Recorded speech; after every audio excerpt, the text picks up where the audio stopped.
r/ask Reddit. What is something we should enjoy while it lasts?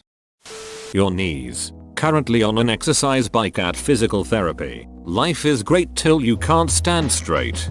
Had bad knees for most of my teenage and early 20s. Had meniscus removed from both. Started doing barbell squats, edit, and deadlifts. With proper form. Knees had never been better and can do hikes and anything athletic without any issues whatsoever. Keep your quads, glutes, calves and hams strong and your knees will thank you. Was going to say the same thing. I know a few people who had bad knees when they were younger who have almost no sign of it anymore now that they work their legs out and are in good shape. Funny how that works. Friendships. As I get older, late 20s, I see a lot of friendships fading away due to marriages, kids, etc. I am happy for all of them, but it is sad to see people drop off the face of the earth once they settle down. If you're one of the last ones to not have a family, the ones that are in familial bonds generally try to make a comeback in their mid to late 30s because that's when they usually have older kids and notice that you're no longer as involved in their life. It takes about 5 years post last child. It's almost astonishing to me how much they want to hang out now given that the previous decade norm was that they didn't want to. For a lot of us it's not that we don't want to, it's that it's a logistics nightmare. Yeah, let's grab dinner this week. Oh, but you're not off work until 5. Won't be home until 6. So we can't meet until 7. Okay cool. That's the baby's bedtime though, so can we push that to maybe drinks and an appetizer at 8 on a Wednesday? Okay yeah, that is a bit late. Maybe this weekend? Shit, my husband has to work Saturday. Okay, let me see if I can find a sitter. I'll let you know. I'd love to be able to hang out with my friends. It's just that there's this tiny human that I'm not allowed to leave here. Edit to add the obligatory, but no less sincere. Oh Silver. Thank you. That was very kind. Stability. One day something will happen that will shake up your life. Whether it is a death in the family, someone moving away, sudden job loss, enjoy your stable life while it lasts. This is the ducking truth. It's weird. We as humans like to think that there's such thing as stability. We crave it so much, and a lot of the work we do is to reach this pinnacle of life where things are stable, and somehow, that leads to happiness or fulfillment or whatever we're looking for. But life isn't stable. It's not a stagnant pool, but a rushing river that flows and changes constantly. Even though we all know this to be true, we are often completely blindsided and heartbroken when big change happens. As if that's not how life has happened for all of eternity. We are always somehow forgetting that life will always change whether you're ready for it or not. I think if we made a conscious effort to just admit to ourselves that stability is a fallacy and that change is what we get out of life, we would be a lot happier. We could enjoy the good things while they're here because we know that one day, they'll be gone. We can get past the bad things while they're here because we know that one day, they'll be gone as well. The more energy we spend trying to manipulate the world to achieve a sense of stability, the less energy we are able to spend just simply enjoying where we are and what we have in this moment. Breathing through both nostrils. Fun fact, most of the air always comes through just one nostril, even when they're both clear. That's true. I realize logically that I'm getting about the same amount of air when one is blocked, but I still can't stand the plugged feeling and pressure. Time with your parents, or other close loved ones. My dad is in his early 60s and just had a kidney transplant. The whole surgery I couldn't stop wondering if I'd seen my dad for the last time. Luckily he pulled through, but shit is terrifying. It's literally the worst. My grandpa passed away a few months ago at 93. Great man, but I just remember talking to my dad, who is 66, in the hospital about everything before the doctors started preparing us for the inevitable. Pain management instead of life-saving measures. My grandpa seemed pretty good all things considered. I just remember my dad saying that he didn't think my grandpa was ready. When he did pass, my dad was the last one to speak at the funeral and stuff, and he was pretty good the whole day. But right when he was about to finish his speech is when he finally broke down and started tearing up while saying that my grandpa was his best friend. That is the saddest thing I've ever seen. And I love my dad and I worry about how I'll take it when he passes. Glad your pops is okay. Having your teeth. This sounds like a personal threat. Edit. I awoke to gold. Thank you. He's offering you a knuckle sandwich. Your parents and grandparents said it. Thanks people for the Gildan plats. Go ahead and call your parents or grandparents just to tell them hello and check in on what's going on with them. I might add, ask your grandparents about their younger lives, what they did. If they are immigrants, ask them about what it was like moving here. By the time you are old enough to be curious about their history, they are gone. The stories my grandpa told me about his time in World War II and being a POW was crazy, and my grandmother has some pretty crazy stories too.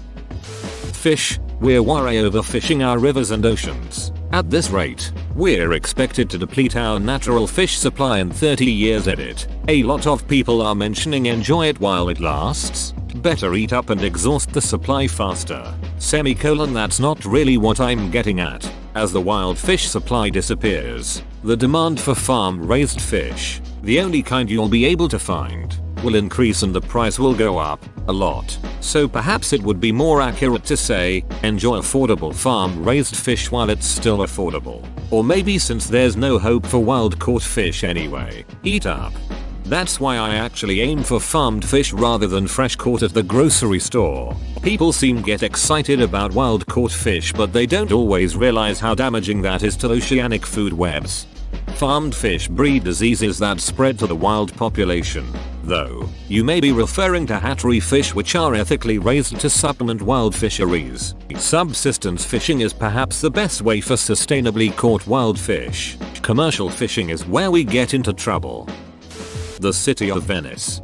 Curiously, I saw a documentary recently that argues the millions of tourists visiting Venice is killing the city. The population is now half of what it was 50 years ago, because everyone wants to make things ebs and jacking up the rent. So normal Venetians can't afford to live there anymore. As a result, the city is closing services in the old town, like the schools and hospitals, which accelerates the decline. At the current rate it's decreasing. No one will actually live in Venice within a decade or two and it will just be a Disneyland. And honestly, as someone who has been to Venice, and thus contributed to the problem, I was amazed at how crowded it was even in friggin' October.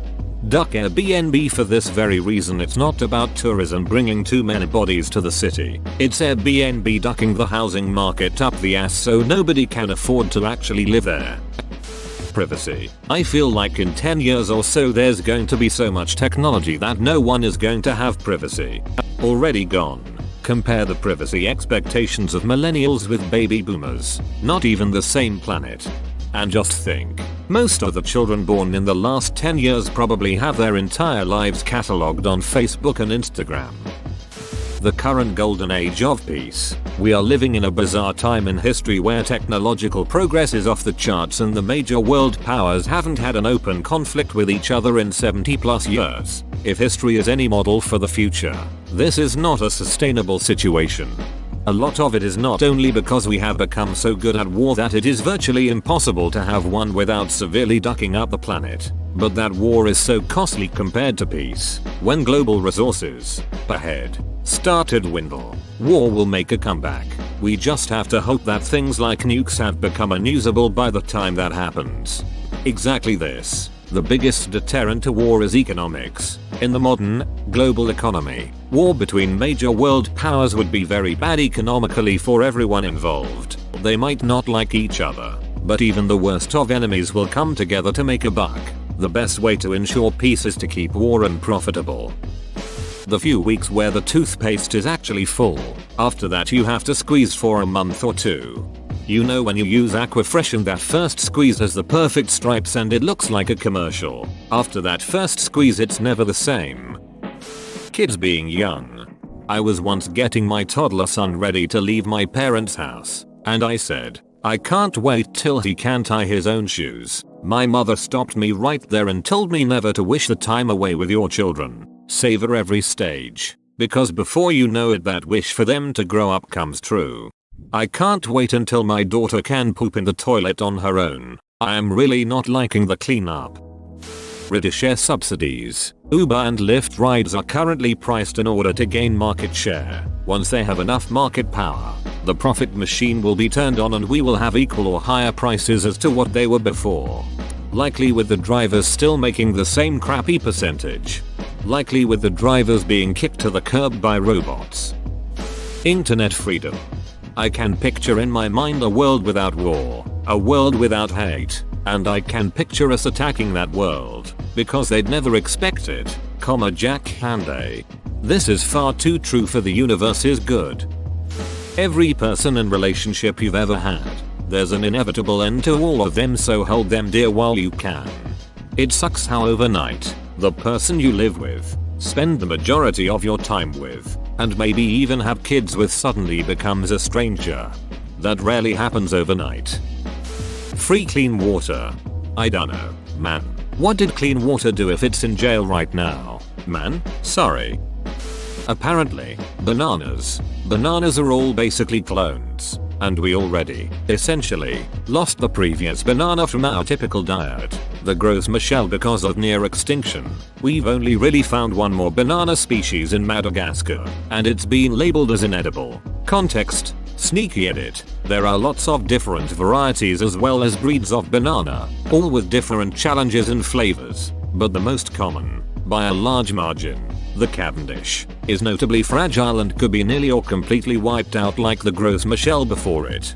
I was talking to a friend about banana republics. How weird it is that we started a war and dominated a country for bananas. Like you think there'd be some grander design.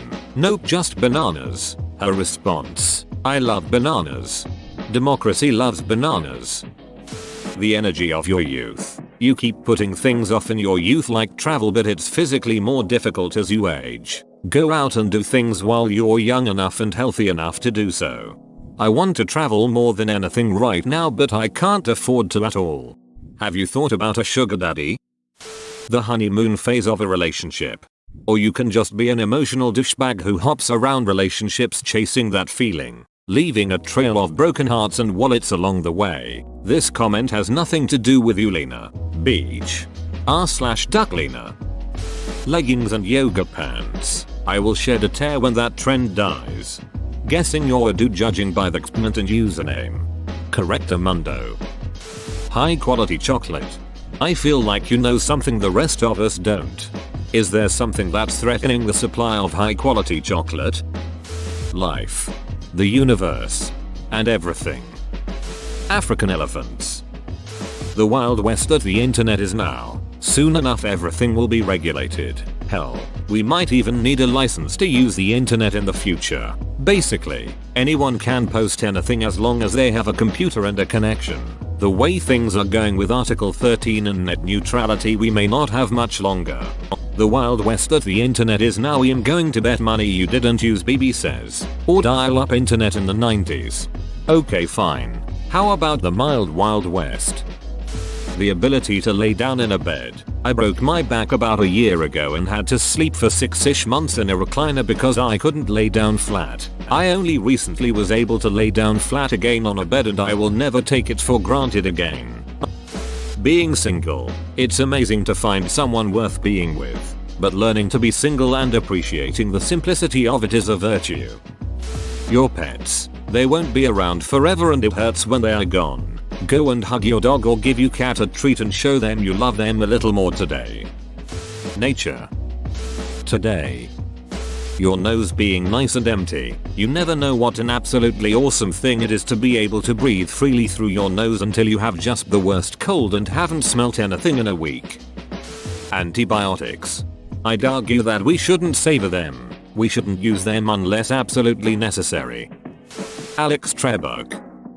Streaming services. It used to just be Netflix had everything. Then Hulu and Amazon Prime entered the market and fractured the content. HBO and YouTube Red followed soon after. Now Disney is entering. It's gonna go right back to the way it was during cable TV. But now you have to pay for each channel. Potable water coming right out of the tap. I think that we should enjoy the internet before it dies due to Article 13 being passed everywhere. We'll just make a newer, better internet with blackjack and hookers. The Earth. Helium. It can't be manufactured and there is a limited supply. Once all of it is used it will be gone forever. Seafood.